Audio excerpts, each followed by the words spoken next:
You're listening to the RV Transport Podcast. I'm Tom, the driver. And I'm Bunny, the sandwich maker. And we invite you to join us on our journey in the industry of RV transporting, towaway, and drive-away. So make sure you subscribe to our podcast and also TowawayCouple.com, where you can see our videos and other resources on RV transport.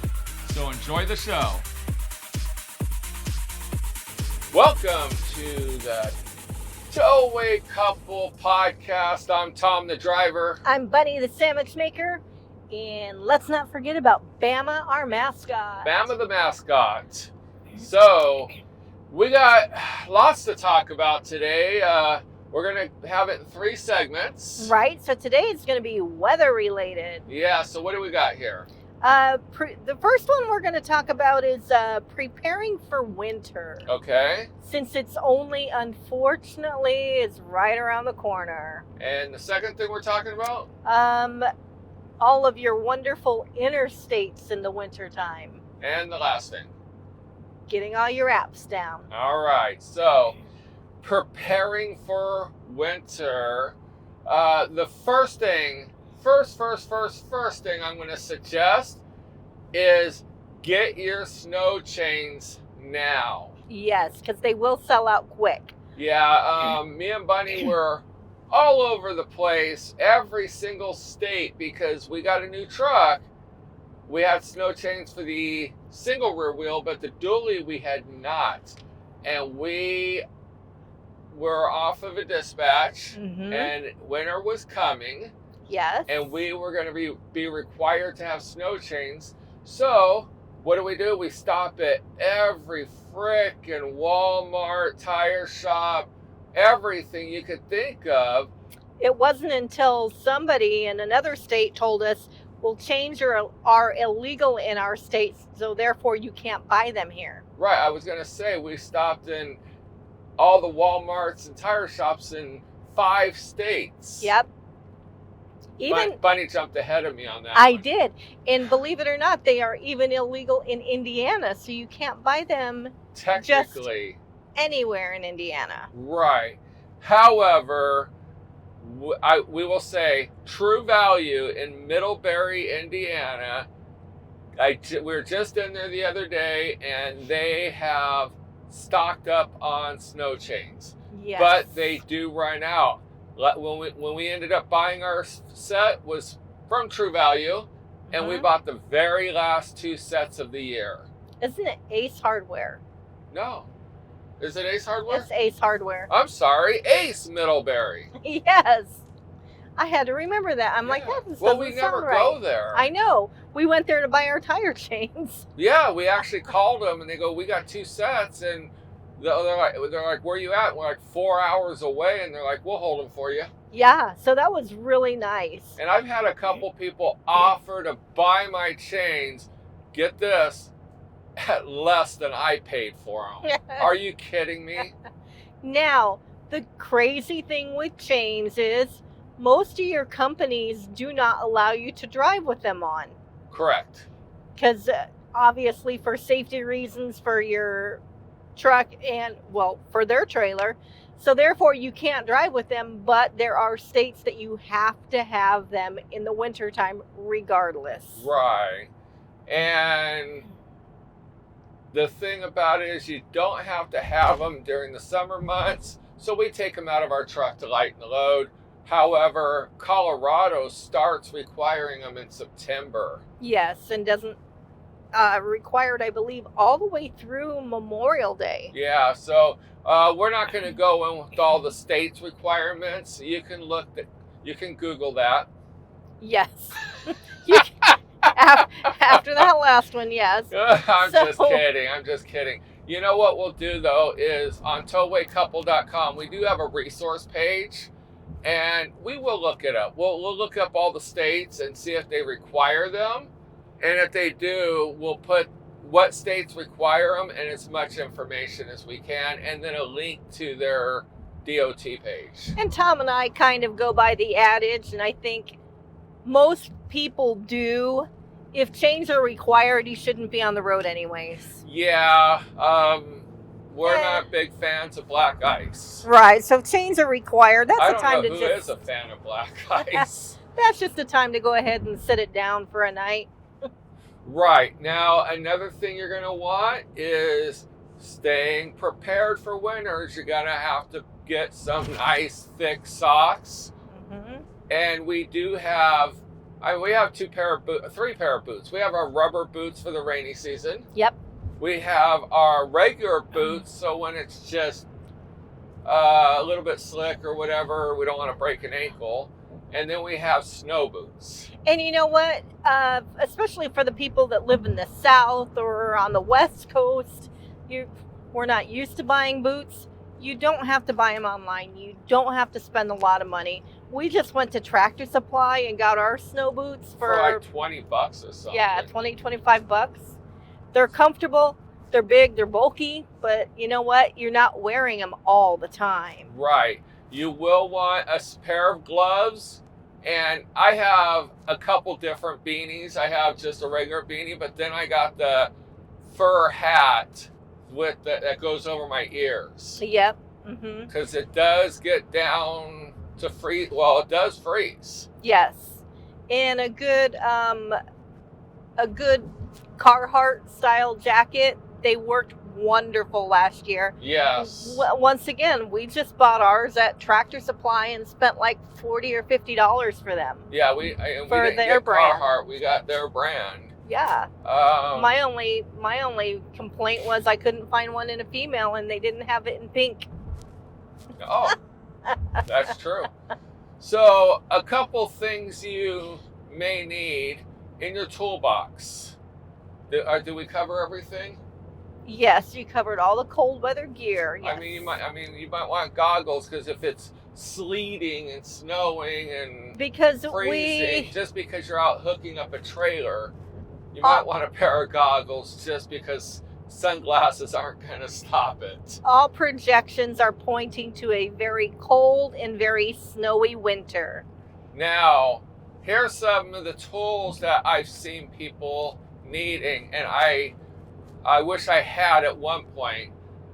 I bought a very short, flat nose shovel, because when you go into the yards, they'll plow the yards, but they plow right in front of the trailers, but they don't plow the front of the trailer for you. Yeah. So all you have is these big, huge snow banks that are like 2 foot tall. You don't want to damage anything, so we have a flat nose short handled shovel, so we could just dig out as low as possible for the main part of the trailer, but we do dig out the tires all the way down so it rolls right out. Yeah. Another thing that I've seen people do, I broke the ice. Thankfully I didn't break the jack, but I was jacking up the trailer. I was hooked on. I lowered the trailer to the truck, and I'm trying to jack up the jack, and it was pulling my truck down. And what had happened was it was all water there, and it just froze, and it must have been 2 to 3 inches of solid ice when it cracked and my bumper came flying up. So you may want to have a Harbor Freight little 3-pound sledgehammer, as well as a chisel. Yep. Because just hitting it with the sledgehammer may not be enough. You may have to chisel. So I would get like a foot long or 1.5 foot long chisel, something you can work around the jacks. But also the tires get frozen in that slush ice too. Yes, they do.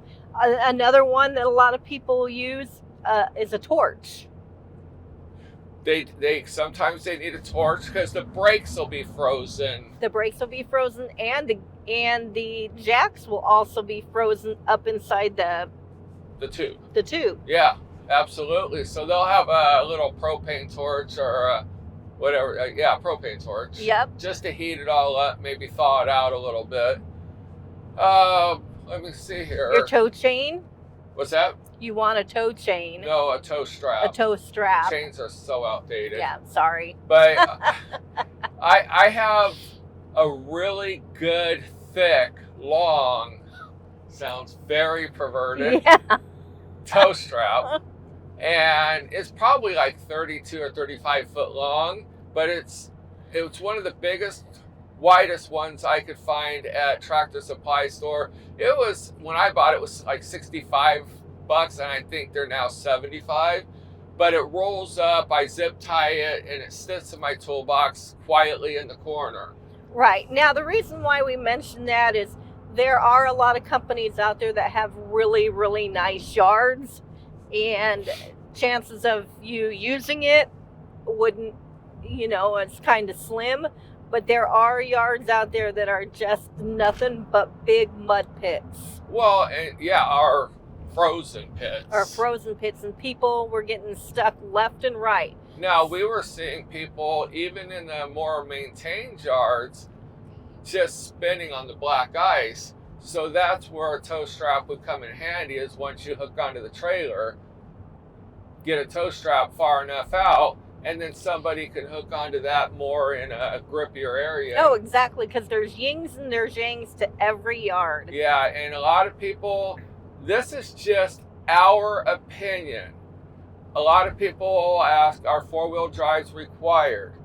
And whenever somebody says you should have a four-wheel drive, especially coming into Elkhart, Indiana, there will always be those people that say, I have a two-wheel drive and never have had a problem. Congratulations. We have seen 100 other drivers with four-wheel drives get stuck. So we would recommend, if you have not purchased your truck yet, you should have a four-wheel drive to be prepared for the worst. Yeah, there was a couple times last year in a couple of the yards that we were in that we had to put it in four-wheel drive. I mean, just going into the yard. Just going in. Because they didn't plow it. Right. So yeah, definitely it helps a lot. Right. And I think that's mostly it on the tools. On the tools, yes. So now for the inside of the truck, unfortunately, sometimes we get in situations that we can't go any farther than we can for one night or at a time, or maybe more. So you definitely want to keep some food and some liquid in your car also. With that said, I'm going to go back to tools for one more second. Tools of the trade. You will definitely want WeatherTech floor mats. Yes, in your truck, because you don't want the floorboard rusting out because you came out of the snow, it goes through your carpet and onto your floorboard or your floor pan, and then rust that out. So we have WeatherTechs in our dually, but we still need to get them in our single rear wheel. So we're not even adhering to our own advice. Exactly.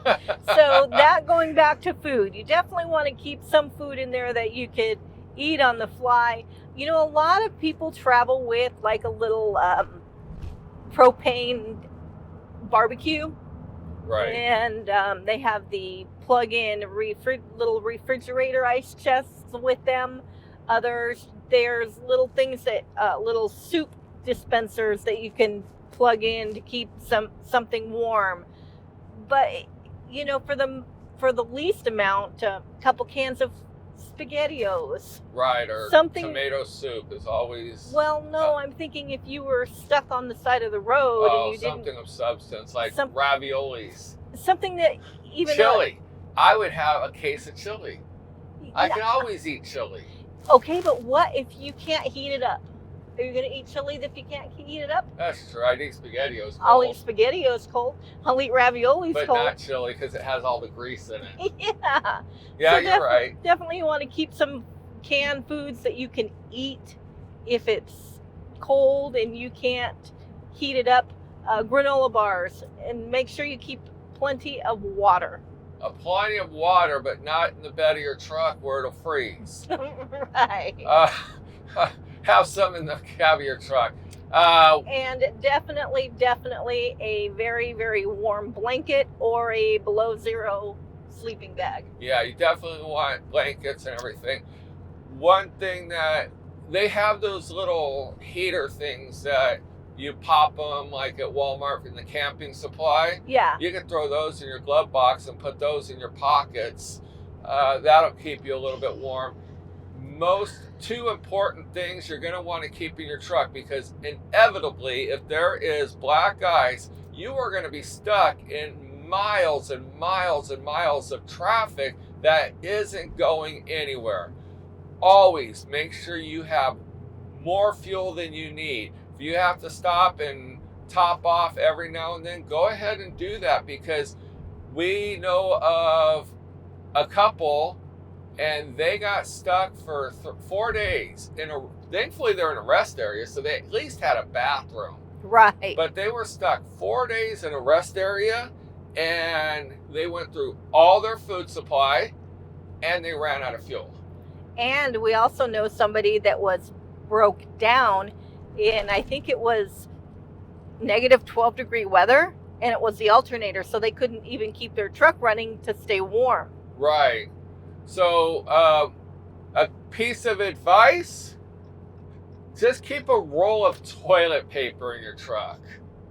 That too. I mean, because if you're in that never-ending traffic jam, you might have to makeshift some type of bathroom. Hey, done worse. Right. But yeah, so definitely if you can think of any scenario that you think that you might be into, just make sure that you're prepared for it, because winter can be very harsh out there on the open road. Winter is coming. But like Bunny said, you know, people from south of Kentucky, they don't really understand winter. We were in Arizona, California. We lived in Iowa for a year, so we had an idea. We knew that we had to have that survival pack in the trunk just in case, the blanket, the toilet paper, the water, food. A coat that you buy in Southern California is a hell of a lot different than the coat that you buy in Indiana. Right. So, unless you buy a Carhartt or something. But, yeah. Definitely, I see people when they come in the wintertime, they have the Carhartt pants and the coat. They got and the boots, the whole 9 yards. They're prepared, but they grew up in this environment. Yes, exactly. So yeah, definitely be ready to go. Be ready for winter, because it's upon us. It is. It's already snowing in, I think it was Wyoming. And the main thing is just be safe out there. Yes. When it comes down to the roads, if you don't feel 100% confident, don't be a super trucker. Right. So, all right, we're going to end this here, but if you have anything that you think that we should add to this, send us a message on TowawayCouple.com and we'll add to the podcast, because winter is very important and people should be aware of winter. A lot of people take winters off. Me and Bunny take a lot of the winter off. We're not super truckers. Nope. But also, too, we will add on to our website, a list of stuff that you should have to be prepared for winter. And if you can think of something else, definitely email us so we can add to it also. Absolutely. So, thank you for listening to this segment of Winter is Coming. Welcome back to Towaway Couple. I'm Tom, the driver. And I'm Bunny, and I did make sandwiches earlier today. She did. I made keto sandwiches. Yeah, no bread. No bread. No mayonnaise, no mustard, just meat and cheese. Just meat and cheese. And we got Bama, our mascot, here. Of course, Bama went down on the floorboard again. Yeah, she's soaking up the air conditioning down there. Heck yeah, she's smart. Now, we are going to be talking about interstates during the winter months. Right? My biggest advice, don't take I-80. Avoid I-80 at all costs. I-80 is like going to Alaska. You know, when I go down these interstates and when I see those arms that can come down and block the whole freeway and the freeway close, that scares me. Yes. That scares me more than anything. Yes. I-80, anytime you go through, you're going to have either a wind issue or snow issue. And the reason why I definitely bring it up is because it was closed off on Friday all the way from Walcott, Iowa to Laramie, Wyoming. And that is a long hell of a stretch for the freeway to be closed to high and light. You know, we went through, what was the first town that we went through before Laramie? Cheyenne. So we come through the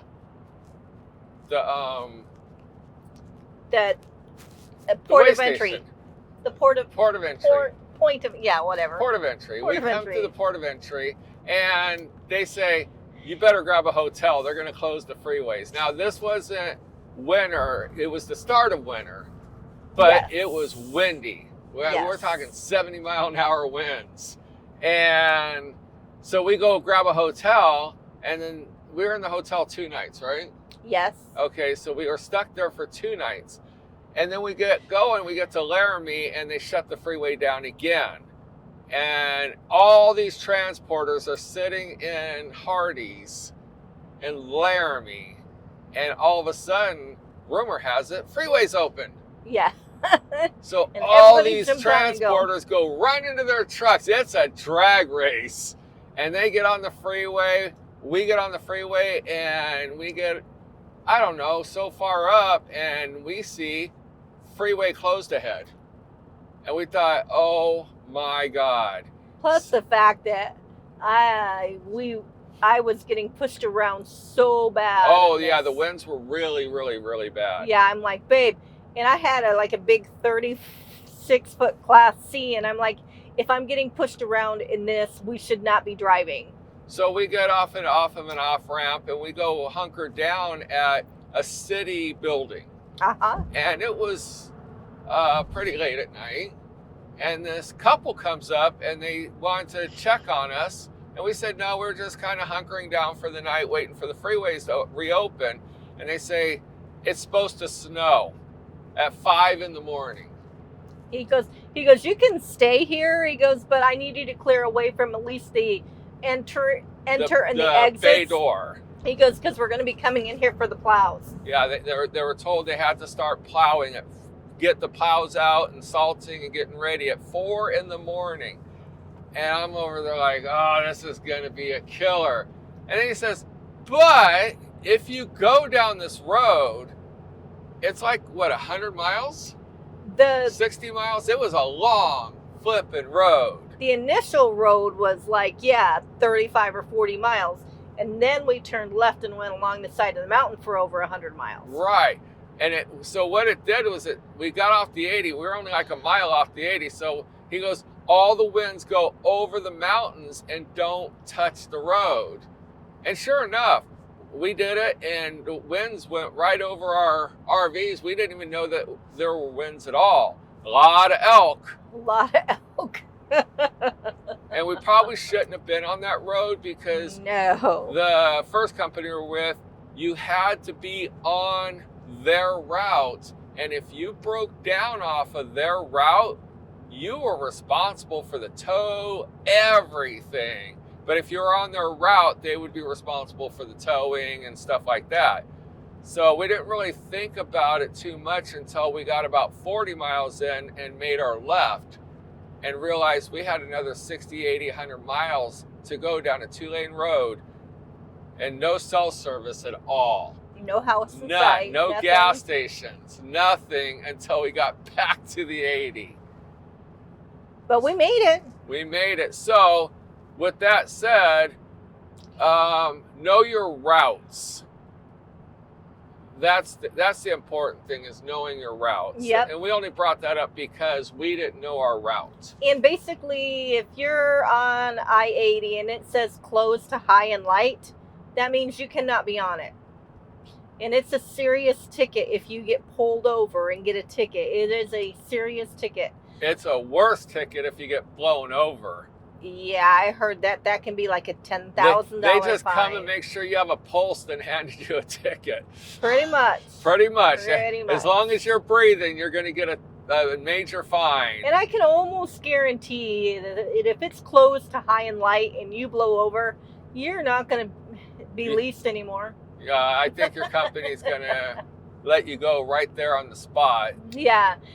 So definitely, I-80 gets really bad with snow. And the thing with Wyoming and Montana is they don't use ice or they don't use salt. So they have to wait until all the snowfall before they really start plowing when it comes in really that bad. And I've seen it, was it last winter? It was closed for a week. Yeah, because of all the black ice. Yes. So it gets really, really bad. So a lot of people will run I-90, I-94, which is a better alternative, but it's still a rough road. But yeah, definitely if we have to take a run in the wintertime, that's the way we would go. You just go up and around. But if you don't even want to do that, then you just drop down, run I-40, and then go back all the way up. You know, we did that run. It's a little extra time, but we got Flagstaff we go through. But other than that, if you're going to Northern California, Donner Pass is kind of sketchy. Donner Pass can... So you got to watch your weather for Donner Pass because it might be easier to go in Southern California and run up through Bakersfield and Fresno and go that route. Yep. So you just got to really pay attention, know your routes, like Tom said, especially what about the people 70? that are... You mentioned the 70. The 70 can be good too, but you're going to top out in Vail, Colorado. That's like 50,000 feet climbing. I'm exaggerating, I know. But you're going to use a lot more fuel. So definitely when you accept your winter runs, know which way you're going, watch your weather, because sure, it might be snowing like mad in Iowa, but you're not getting any snow in Denver. So well, and prepare for delays and prepare to go a lot slower.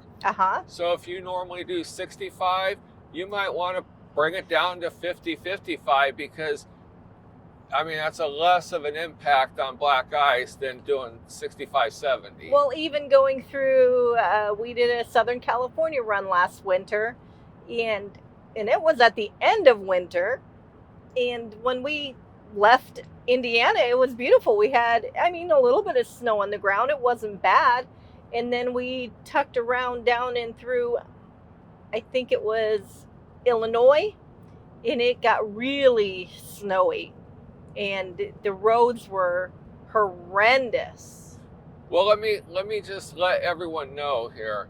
We always mention super truckers. Even the big rig over the road semi-truck drivers, they even refer to bad apples as super truckers. Yes. So it's not a good term to be called a super trucker. Don't be a super trucker. No. But you have nothing to prove to nobody. I have seen so many times where somebody's posted on Facebook, hey, what's this road like? Don't worry about it. Just send it. Just go. Or if you don't, I've seen people say, I run all winter long. If you don't run, you're you know what? Yeah. And it's like, what do I have to prove to you? Who are you that all of a sudden now my whole life being revolves around impressing you? Nobody. So, and that goes for our listeners. Don't worry about what others think of you. If they think that you're not a real driver because you won't go, then just say I'm not a real driver as you're hooking on making money. When their truck is damaged, broken, or in a wreck, you will still continue to move forward because you're going to think about a lot of the stuff that you got to make a living on this. Yes. And your truck is your most valuable asset and your most expensive tool in your arsenal. I would much rather, we don't like to sit and let our truck idle.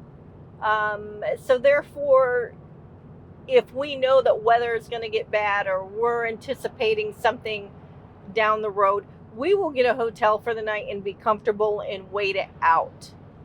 And I would rather spend the money in a hotel to wait it out, spend $100, say, for the night, than to wreck my car and spend how many thousands of dollars. Exactly. We'd rather stay in a hotel just to be comfortable, have a shower and a bathroom and local restaurants, especially like when we were when we were down from the winds in Wyoming. Thankfully, we weren't sitting, there were people sitting on the side of the freeway with nowhere to go, nothing to eat, because a lot of people don't bring anything with them food-wise because they figure they're going to be at a truck stop or at a restaurant sometime. Well, my biggest thing would be, all right, if I'm sleeping in a Love's or a Pilot for the night and I have to go pee and I got to get up and it's 12 degrees outside, I'm awake by the time I get back to the truck. Exactly. I don't want to have to get up and put my pants on, my boots on and everything to go to the bathroom. Now, like we said in our winter is coming segment, you know, a lot of people take winters off just because it's not that they can't drive in the snow, they just don't want to. Me and Bunny, we lived in Iowa, we could drive in the snow, we did it. We just don't have to impress anyone, and we really don't want to wreck our trucks because the black ice is what's going to get you. Well, last year we started off and we picked up our trailer and we were still in Elkhart. We literally pulled up out of the yard. We came around and we were getting on the 80 at Costopolis. Yes. And immediately the truck started to... I started sliding. You were in a motorhome. Yeah. And I started sliding. I got all-terrain tires, and that was on the on-ramp. That was with the dually. Oh, it was the dually. Yeah. You're right. So but we were already I started sliding, and I didn't want to have to drive in four-wheel drive. It had just started snowing an hour before, so they really hadn't gotten all the plows out. So our apartment is right across the street. So instead of risking the trailer and the motorhome and our truck, we just decided to turn around, go to our apartment for the night, let them plow the roads. And believe it or not, the next morning we got up. We waited till the sun came up. Yep. So that way it wasn't still freezing. Exactly. And we got on and we had no problems. We had no problems, but man, you should have seen the cars along the ditch. Oh yeah, we were counting how many cars and diesels were in the ditch because those diesels, man, they're doing 70 miles an hour, 80 miles an hour. Insane. In unplowed roads, not knowing what's under that snow. Yeah. And they're the ones that are throwing all the crap up on our stuff. Right. So, we good on this? We are good. So, if you have any questions about freeways and stuff like that, feel free to message us or comment on our social media. Wait, we got more? Biggest word of advice. Wait, we have a bigger word of advice? We will go over this one in the apps section. Do not follow ways off the interstate in the snow. Yeah. Ask us how we know. We know this. We know this firsthand, but we weren't pulling for commercial. We had our own 40-foot fifth wheel behind us, and granted, it saved us 10 hours, but it did save us 10 hours. But we were plowing roads with our truck, and you broke part of your Charger under plastic undercarriage because the snow was just so high and thick. It just ripped the plastic. Was the aerodynamic stuff right off? So definitely stay on your biggest route if you are in the snow. Yeah. So don't trust Waze. No. No. I forgot about that. Welcome back to TowawayCouple. I'm Tom, the driver. And I'm Bunny, the app manager. She is the app manager. And we have Bama back up down here at the floorboard still. Bama, our mascot. Bama, the mascot. And this podcast is all about winter. Winter's coming. Winter's coming. And, you know, learn your apps. This podcast is about, this part of the podcast is about apps. Yes. All the apps that you should have on your phone And if you know some that I don't, please let me know. Yeah, because we find out about the apps through other drivers and stuff. So we're only putting out what we personally use and personally know. And there are more out there. We just don't know about them. So we're always interested in learning new information on how to make this job easier, especially in the wintertime. All right, so I am going to go start off on my best and favorite, and it's not even an app. Well, let me explain one thing real quick. Okay. I don't know anything about the apps. Tom doesn't. Bunny is the app person. She does all the research. I'll call her and ask her what's off this exit, what the weather, what the winds. She answers all that. So she's going to do pretty much all the talking on this podcast. Yeah. So my best and favorite is Trucker Safety Info on Facebook. And then there's another one, and it's also, I think it's Trucker Safety Weather. So they have dedicated people that put out there what weather is like currently. I mean, if there's like a major snowstorm or like the hurricane that's coming up, they're already on it now, letting people know and being prepared. So a lot of times I'll go on there to see what weather is going to be like on our route, or if we're in that area. Now, one of the things on those groups is, because it is about safety, they don't mind people conversing, asking questions, stuff like that. But when it's really down to hairy situations like the hurricane coming in, they will actually ask people to stop commenting and posting so they can keep their stuff up to date and up at the top of the page. Yes, especially, yes. And they do that a lot in the wintertime when you've got blizzards coming through. So that being said, too, with your weather apps, I personally run just the Weather Channel and NOAA, NOAA. I know a lot of people run like WeatherBug, Climb. There's so many different weather apps. You find which one that you like and run with it. Also, I know a lot of people don't like to give up their area, but if you say that, you can be tracked, it'll let you know if you're coming into any serious weather. We don't mind being tracked. Not when it comes to that. You're being tracked anyways. Yeah. But like last summer, I mean, the alert went off a little too late that we had already drove into oh my God. tornado area. We were right in the middle of a tornado. Right. They were around us. We couldn't see them because it was about midnight. Yeah. But all hell broke loose. It just started pouring. It was dark as dark can be.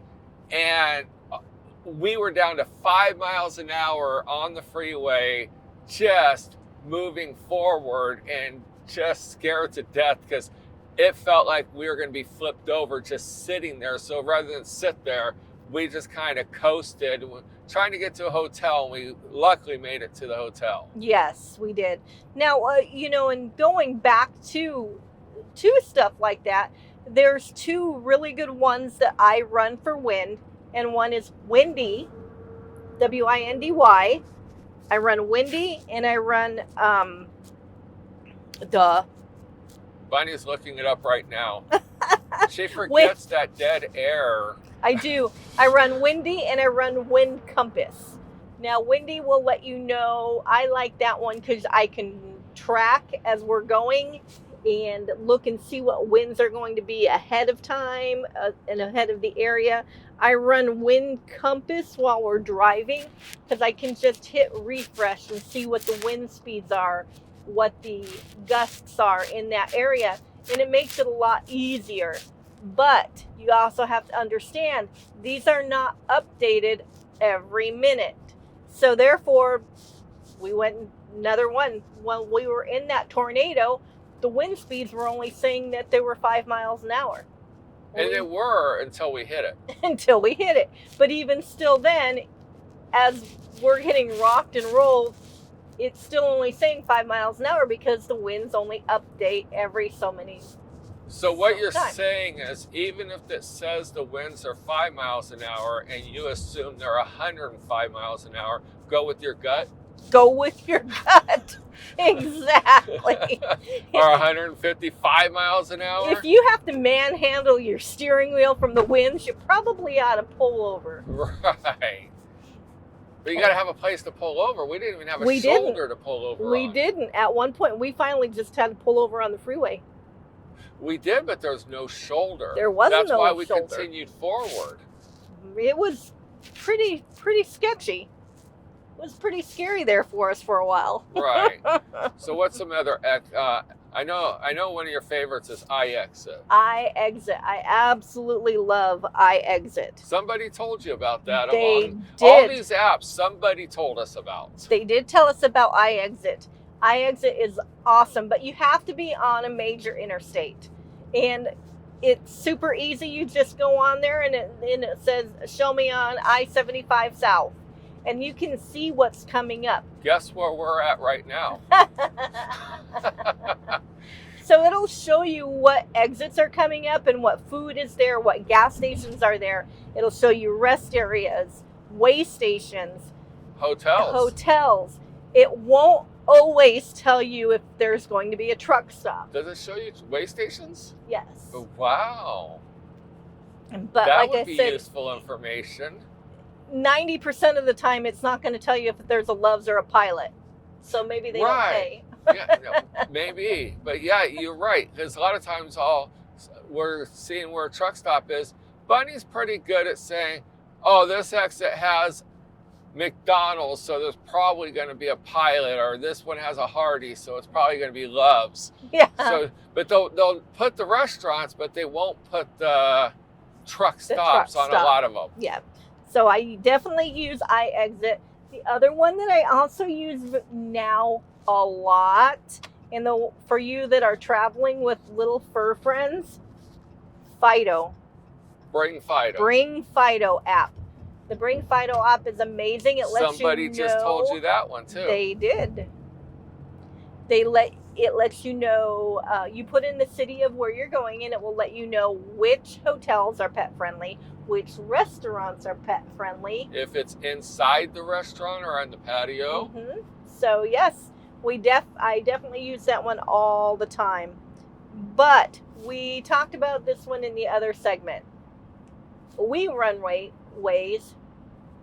Yeah, because we want to see where the po-po is. Yeah, so we definitely run ways the whole time, but I also run trucker path behind it. Right. So if for some reason you get off the freeway or you think things get a little sketchy, you can go on your trucker path and make sure. You haven't talked about trucker path. No, that's what I'm saying. Your trucker path is going to run the same as the diesels run, so it's not going to take you any under low-lying bridges. So that app is called Trucker Path. All right, just want to clarify. Yes. Because you just went right into it, and well, I would say, because if you're on Waze and you're running Waze and it's snowing outside and there's an accident, Waze is going to get you off the freeway. Yes. And try to divert you around that accident. And in RV transport, some of the last things you want to do, it might be better to sit in traffic than to get off the freeway and go down a neighborhood side street, because it just thinks you're a little smart car, not a truck with a 40-foot trailer or whatever. And then they have low-hanging trees because they don't have all the semi-trucks going through. They're knocking the branches off for you. Right. So your trucker path will not take you down any of those crazy little roads that the mainstream ones are going to. Now, one thing I do like about Trucker Path is it also tells you where the way stations are. It does tell you where the way stations are. Potentially if they're open. Yes. Or even if it'll say if it's opened, if it's being reported as opened, being reported as closed. And it will also give you what the past history is on whether they're open or they're closed. Hours that they're there or not. Yes. It'll let you know where all the truck stops are at, rest areas, even places just to pull off and sleep. And so do any of these apps cost money? They are all. Or do you pay for any of them? They all have free versions to them, and then they have, I think Trucker Path is $10 a month, and it gives you a little bit more. It offers a little bit more. That's when it tells you if the way stations are Open or closed. Yeah. Yeah, you got to pay to see that little gem of information. Yeah. So you definitely want to make sure that you have all of your travel apps open when you're on the road, especially your weathers and your windies, because those are going to be the ones that you're going to run with 99% of the time. For those who haven't been in RV transport and you're just looking into this, most companies will tell you to pull over when the wind speeds are 25 miles an hour. Is that right? Well, one company said that you have to pull over at sustained winds of 25 miles an hour. Right. The company that we're currently running with said that even in gusts of 25 to 30, they'd like you to pull over because those will also blow you over. Right, but there's always gusts of 25 to 30. There is always gusts of 25 to 30. Now, you definitely, though, I mean, there was one point in California when, it was definitely way over 25 miles an hour, but you also couldn't get to a good safe to stop either. Right. And one quick note on like the Windy app and the Wind Compass and stuff like that, if you have any issues, Bunny had an awning that kept coming out on a motorhome, and we called, they said, hold on a second. And we're like, okay. And he comes back, he goes, okay, your wind speeds are 17 miles an hour. So they were looking for an out to put it on us. Yep. I guarantee that if, like he said, if they call and you say my awning ripped off, and you're in over 25 mile an hour winds, that is driver damage. Yep. So that's why it's important to have those apps, but you got to trust your judgment, because like Bunny said, hers was showing 5 miles an hour, but yet we were driving into a tornado. Yeah, right. And it also happened in Florida. We drove into a really bad storm. It was saying that we virtually had no winds, but yet there was a pine tree right in the middle of the freeway. Oh, yeah. That's right. That just happened on our last trip to Florida. All right, so where are we at on this one? We're trying to keep our podcast at 45 minutes. We don't want to bore you. Because you know us, we can talk. We like to talk, and I forgot to set the timer. So I think we're probably pretty good. I think we're probably pretty good. So anyway, if you have any questions, we're coming into a big something. They're putting flares out. Something must have just happened. They just happened. The popos over here.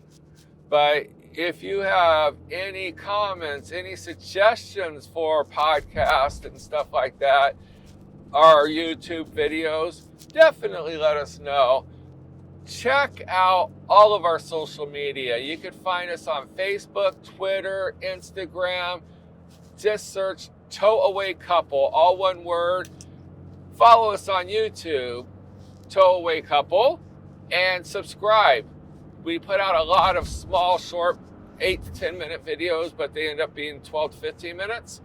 And we give a lot of useful information there on how to get into this industry. So you might want to go check that out and join our Facebook group, RV Transport for New People.